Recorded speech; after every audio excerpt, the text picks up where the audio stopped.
नमस्कार श्री स्वामी समर्थ सर्वांना। उद्या सोमवारी 18 डिसेंबरला चंपाषष्ठी आलेली आहे। बघा उद्या सोमवार देखील आहे आणि सोमवारी चंपाषष्ठी आलेली आहे।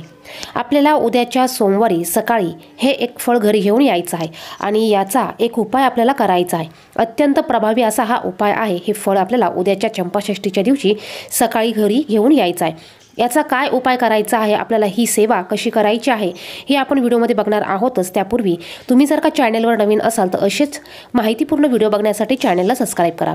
उद्या सोमवारी 18 डिसेंबरला चंपाषष्ठी आलेली आहे आणि आपल्या हिंदू धर्मामध्ये चंपाषष्ठी हा सण मोठ्या उत्सवाने साजरा केला जातो। मार्गशीर्ष शुद्ध षष्ठी ही तिथी चंपाषष्ठी म्हणून साजरी केली जाते। हा उत्सव 6 दिवसीय मल्हार मार्तंड खंडोबा देवाचा नवरात्र म्हणून साजरा केला जातो। या दिवशी जेजुरी गडावरील परंपरेनुसार देवाची पूजा बांधण्यात येते। यामध्ये समस्त ग्रामस्थ, पुजारी, मानकरी, सेवेकरी, भाविक सहभागी होतात। मार्गशीर्ष महिन्यातील हा चंपाषष्ठी उत्सव जेजुरीसह कडे पठार येथे साजरा केला जातो। मार्गशीर्ष शुद्ध प्रतिपदेपासून मार्तंड भैरवाच्या म्हणजे खंडोबाच्या या उत्सवाला प्रारंभ होतो। पहिल्या दिवशी 1, दुसऱ्या दिवशी 2 याप्रमाणे वाढवीत 6व्या दिवशी 6 फुलांच्या माळा त्याला घालतात। षष्ठीला तळी व आरती करतात व हे नवरात्र उठवितात।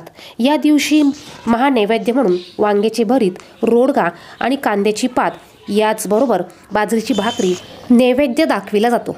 आता आपल्या सर्वांना देखील बघा, आपल्याकडे नवरात्र चालू असेल अगर नसेल, आपण खंडोबाची नवरात्र किंवा घट बसविले असतील किंवा नसतील, आपल्याकडे खंडोबाचा टाक असेल किंवा नसेल, आपण सर्वांनी उद्या चंपाषष्ठीच्या दिवशी खंडेरायांची तळी भंडार आपल्याला करायचा आहे।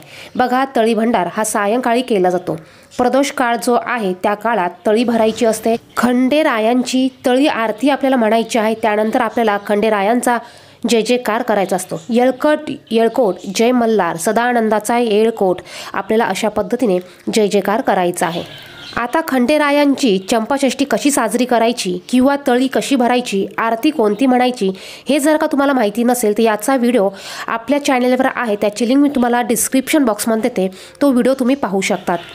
आता उद्या सकाळी तुम्हाला बघा 12 वाजेच्या आतमध्ये सकाळी तुम्हाला तुमची देवपूजा झाल्यानंतर तुम्हाला हे एक फळ घेऊन यायचं आहे। बघा, हे धोत्र्याचं फळ आहे। हे फळ तुम्हाला कुठेही मिळेल।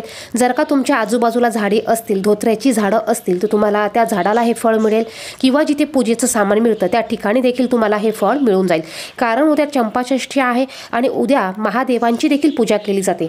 बघा, महादेवांचाच अवतार हा खंडेराव म्हणजे महादेवांचाच अवतार आहे। त्यामुळे उद्या खंडेरावांची पूजा केली जाणार आहेच। त्याचबरोबर उद्या महादेवांच्या पूजेला देखील विशेष असे महत्त्व आहे। त्यामुळे आपल्या घरामध्ये जर का शिवलिंग असेल तर आपल्याला देखील उद्या महादेवांची पूजाही आवर्जून करायची आहे। महादेवांच्या शिवलिंगावर शक्य झाल्यास अभिषेक देखील करायचा आहे। आपल्याला उद्या सोमवारी धोत्र्याचा फळाचा अत्यंत प्रभावी असा हा उपाय करायचा आहे। यासाठी धोत्र्याचं फळ तुम्हाला सोमवारी सकाळी लवकर घरी घेऊन यायचं आहे। हे फळ बघा, आपल्याला घरी आणल्यानंतर या फळाला आपल्याला एका तामानात घ्यायचं आहे। बघा, शिवशंकरांना, भोलेनाथांना धोत्र्याचं फूल अतिशय प्रिय आहे। तर हे फळ घरी आणल्यानंतर आपल्याला ते एका तामानात घ्यायचं आहे। त्यानंतर आपल्याला या फळाला अभिषेक घालायचा आहे। दुधाने, पाण्याने तुम्ही अभिषेक घालून घ्या। यानंतर हे फळ उचलून तुम्हाला दुसऱ्या तामानात ठेवायचं आहे।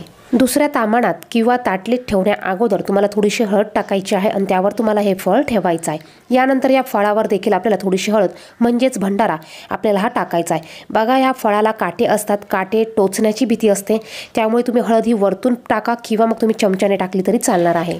हे करत असताना जर का तुमच्या कुठल्या अडचणी असतील, कुठल्या इच्छा असतील तर तुम्हाला त्या बोलून दाखवायच्या आहेत।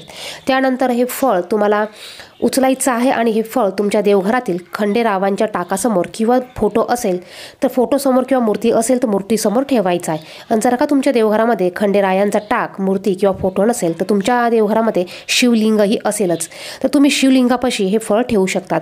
बघा, कारण भगवान शिवाचा खंडेराव हे भगवान शिवाचाच अवतार असल्यामुळे तुम्ही शिवपिंडीपाशी हे फळ ठेवू शकतात आणि हे फळ तुम्हाला दिवसभर असंच तुमच्या देवघरामध्ये असू द्यायचं आहे। यानंतर बघा, संध्याकाळी हे फळ घेऊन तुम्हाला तुमच्या घराजवळ जिथेही महादेवाचं मंदिर असेल तिथे जायचं आहे। आता तिथे जाताना तुम्हाला एक तांब्याभर, एक कलशभर पाणी घेऊन जायचं आहे। तिथं गेल्यानंतर तिथे तुम्हाला बसायचं आहे आणि हे फळ तुम्हाला महादेवाच्या पिंडीवर अर्पण करायचं आहे।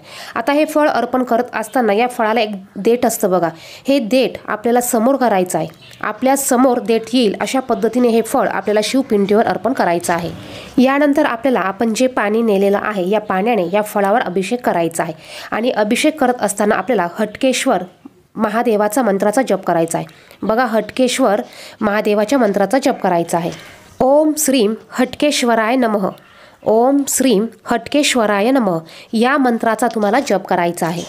कलशातलं पाणी आपल्याला हळूहळू ओतायचं आहे। बघा, हळूहळू अभिषेक करत आपल्याला या मंत्राचा जप करायचा आहे। जेवढा जास्त तुम्हाला मंत्रजप करता येईल तेवढा जास्त मंत्रजप तुम्ही करायचा आहे। यानंतर बघा, आपल्याला श्री शिवाय नमस्तुभ्यम या मंत्राचा देखील जप करायचा आहे। याचबरोबर तुमच्या कोणत्या इच्छा असतील, कुठल्या मनोकामना असतील त्या तुम्हाला बोलून दाखवायच्या आहेत। बघा, हटकेश्वर महाराज हे आपले कुठलेही दुःख असू द्या, दारिद्र्य असू द्या, अडचणी असू द्या, ह्या नष्ट करतात। हटकेश्वर महाराजांचा मंत्राचा जप आपल्याला व्यवस्थित करायचा आहे, उच्चार व्यवस्थित करायचा आहे। बघा, हे फळ उद्याच्या सोमवारच्या सकाळी तुम्हाला घरी घेऊन यायचं आहे आणि हा उपाय तुम्हाला घरी करायचा आहे। कुठलीही तुमची इच्छा असेल, कुठलीही एखादी कठीणातील कठीण इच्छा असेल की ती पूर्ण होत नाही, अशी देखील इच्छा तुमची या फळामुळे, या उपायामुळे पूर्ण होऊ शकते। व्हिडिओमध्ये सांगितलेली माहिती आवडली तर व्हिडिओला नक्कीच लाईक करा। चॅनेलवर नवीन असाल तर असेच माहितीपूर्ण व्हिडिओ बघण्यासाठी चॅनेलला देखील सबस्क्राईब करा। धन्यवाद। श्री स्वामी समर्थ।